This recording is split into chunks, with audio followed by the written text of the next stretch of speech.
So this is not the first time that we're seeing the Kodiaq, so we don't want to spend a lot of time talking about the design. But this is the first time that we've seen the classic Skoda crystalline design featured on a large SUV, and it's really impressive. We have a large angular front coming through to the side, a high shoulder line and a high tornado line that rises towards the rear at the same time that the roof line drops away. That gives the car a really extra special dynamic, combined with wheel arches that for the first time ever with the new design language are not round but angular, coming right the way through to the back. The rear of the car is a lot more subtle than we've been led to expect from the front and the sides, and personally I would rather have larger, more dominant lights at the rear to emphasize that styling. But let's not forget why it's here. This is the gateway to a truly enormous boot. Even though it's just 20 centimeters longer than a Tiguan, it holds 400 liters more cargo in the rear.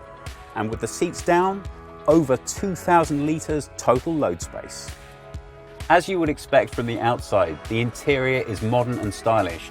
The materials used are not only of high quality, but they're also really well produced.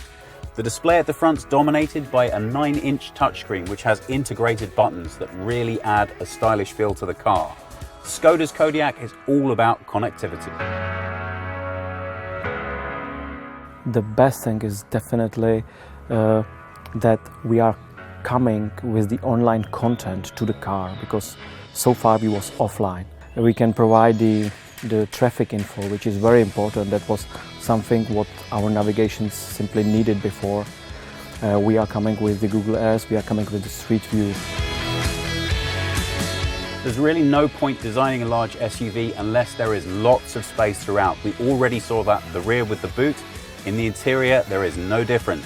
We have class-leading legroom in the back, and as you can see from Lars, it's more than comfortable. But let's find out how it drives.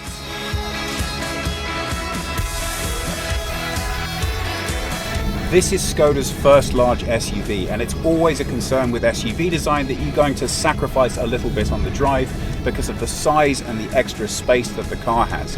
I'm really happy to report that this is not the case with the Kodiaq. We're driving a 180 horsepower TSI petrol engine, and it's been paired with a 7-speed DSG. And I'm happy to tell you that the drive is tight, lively and responsive. It really drives every bit as well as you could possibly hope for.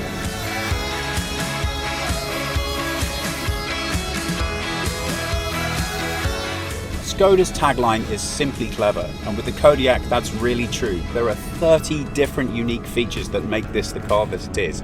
Things like umbrellas in the doors of the driver and the passenger side to help you if it's raining, extra hooks in the back for your luggage, and a really nice new invention of side door protection that appears as if by magic when you open the door and then disappears the moment you shut it. Skoda really have thought about every individual detail in this car, and it all comes together beautifully.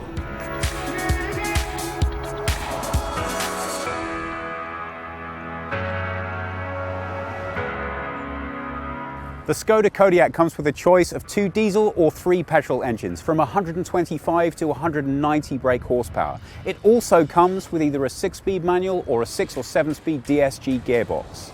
Thanks to the way it's been designed, it has a towing capacity of up to 2.5 tons, and it can also come with 4-wheel drive.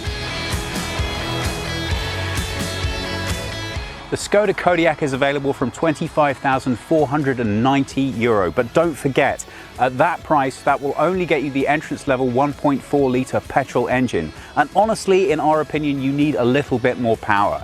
So we would prefer to go with one of the diesels, and that's going to cost you about 40 to 45,000 nicely equipped. But for that money, you get an awful lot of car. Does the Skoda Kodiaq deliver on its promises? Yes, and then some.